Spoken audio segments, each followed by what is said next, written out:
Assalamualaikum warahmatullahi wabarakatuh. Alhamdulillah hamdan katsiran thayyiban mubarakan fi kama yuhibbu rabbuna wa yarda. Salatu wassalamu ala sayyidina Muhammadin wa ala alihi wa sahbihi wassalam. Alhamdulillah kita kembali bertemu dalam video dari Bapak tentang mata pelajaran IPA. Kali ini kita akan belajar tentang pembahasan apa ya yang suka keluar di ujian sekolah ya atau di UN kemarin sebelumnya ya. Nah, di sini kita akan mencoba membahas beberapa materi ya. Ada 5 materi nantinya, ada materi genetika, pemanasan global, nanti ada materi optik, bioteknologi, dan teknologi ramah lingkungan. Baik, kita mulai dari masalah tentang genetika. Di sini Bapak akan kasih contoh di mana di sini terjadi persilangan antara murai bulu hitam, yaitu warna hitam itu dominan dengan lambang H besar, dan terhadap bulu putih ya, bulu putih itu H kecil, bulu kasar R besar, dan bulu halus R kecil. Di sini perkawinannya disilangkan antara burung murai yang hitam kasar dengan putih halus, dengan gamet yang ada untuk hitam kasar adalah H besar R besar, karena dia kalau digabungkan ini tetap sama semua ya, H besar dan R besar. Di sini dengan burung murai yang putih halus yaitu H kecil R kecil R kecil ya. Di sini katanya dikawinkan. Hasilnya apa? Hasilnya adalah H besar H kecil R besar R kecil, yaitu hitam kasar ini. Setelah itu yang hasilnya ini F1-nya tuh disilangkan sesama F1. Nah, akhirnya dapatlah gametnya ini ketemu gametnya ya. Itu gametnya ada 4 jenis, yang 4 macam, itu H besar R besar, H besar R kecil, H kecil R besar, H kecil R kecil ya. Ini juga sama ya, karena sesama F1 ya, disilangkan. Akhirnya kita buat kotaknya nih, kotak papan caturnya nih, yaitu satu-satu nih, ini dimasukin ke sini, masuk, ini juga dimasukin ke sini, terus kita silangkan semuanya.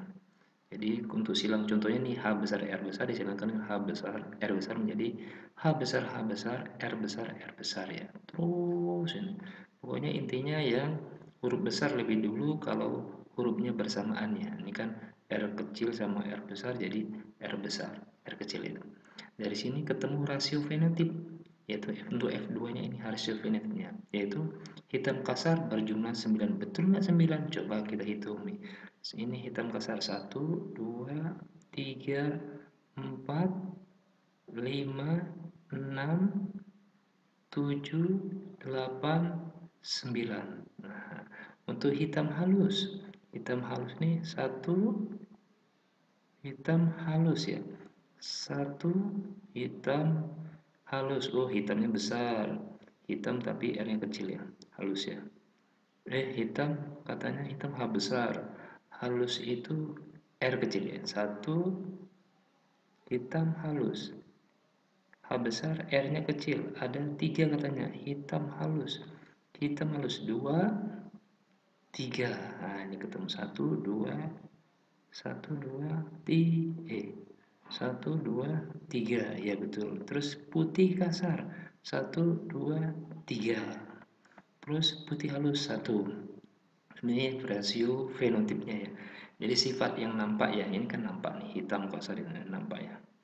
Terus diminta lagi biasanya prosentase orang yang bergenotip. Nah, bergenotip mana? Apa yang diminta? Katanya bergenotip ini berapa persen ini? H besar R kecil, R besar R kecil. Jadi ini ada berapa nih? Ada berapa? Coba kita hitung nih. H besar H kecil R besar R kecil nih. 1, 2, 3, 4. Ada 4. Oh, jadi bentuknya diagonal nih, 4.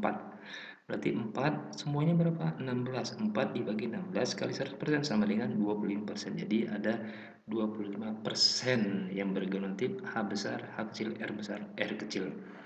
Demikian untuk genetika atau materi genetika ya tentang hereditas. Selanjutnya untuk pemanasan global, kita lihat pemanasan global. Itu bumi katanya makin panas katanya. Lapisan ozon makin menipis, ada lubang katanya. Nah, itu karena bumi makin panas, kita perlu ini.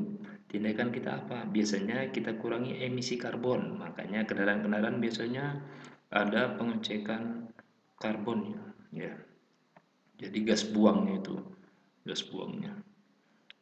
Sekarang ada beberapa cara ya untuk mengurangi emisi karbon. Pertama, pastinya kita mengurangi penggunaan bahan bakar fosil. Artinya bahan bakar fosil ini contohnya adalah premium, pertamax, pertalite. Nah, itu dikurangi tuh. Kalau bisa pakai bahan bakar non fosil. Non fosil yang ada bio-bionya tuh. Nah, bio solar apa ya.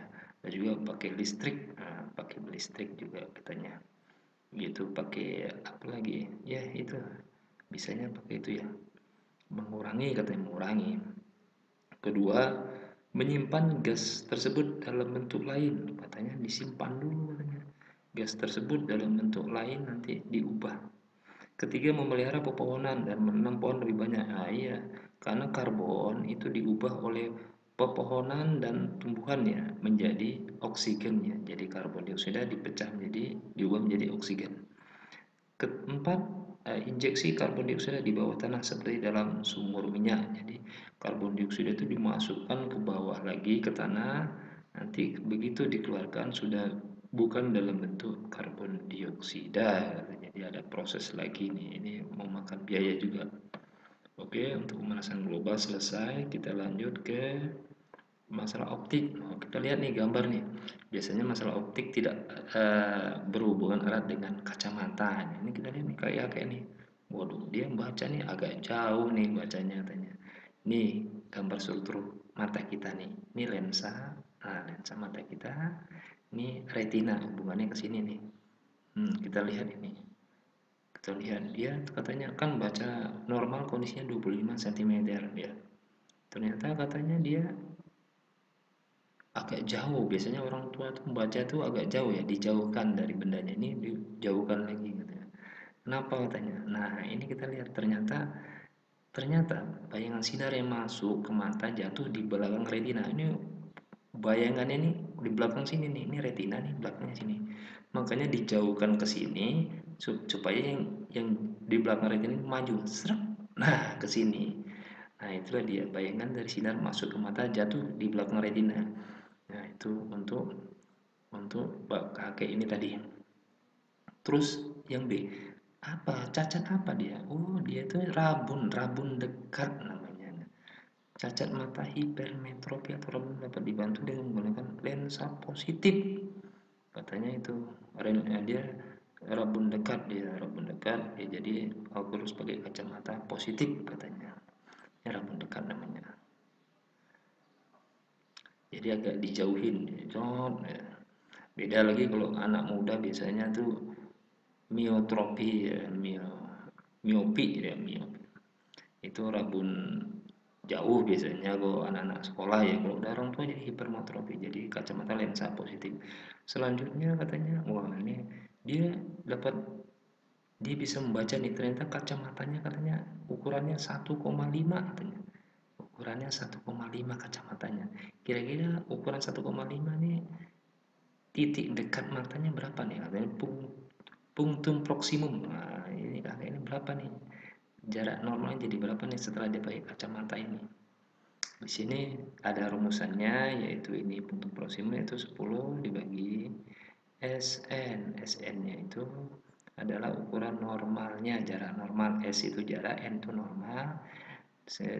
Dikurangi 100 per PP. Di sini kita masukin harganya, PP-nya diubah ke sini, PP sama dengan 100 dibagi, nah ini 100% dimasukkan aja rumus-rumusnya nih. Kita membuat latihan, PP-nya jadi ketemunya 40 cm ya. Demikian untuk optiknya. Selanjutnya kita beralih ke masalah bioteknologi. Di bioteknologi ini ada bahan-bahan alami yang ada di alam. Ada beberapa bahan yang ada di alam itu berupa serat dan berupa karet ya. Berupa serat itu ada yang 100% katanya alami tumbuhan.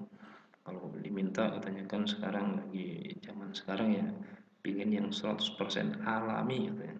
Kalau 100% alami dari tumbuhan, maka bahan yang ada dari serat kain itu berarti dia termasuk bahan serat kapas. Serat kapas ini 100% itu asli tumbuhan. Ya sutra itu kan. Selanjutnya ada juga di bawahnya nih. Enggak 100% juga nggak apa-apa katanya. Yang penting bahannya lembut, mengkilat, tidak mudah kusut. Cuman kadang-kadang kurang tahan terhadap sinar matahari. Daya serapnya bagus tapi ya daya serap bagus tidak mudah menjamur. Kalau dibakar biasanya berbau rambut, itu yang alami, contohnya itu yang alami, yang berbaunya rambut ya.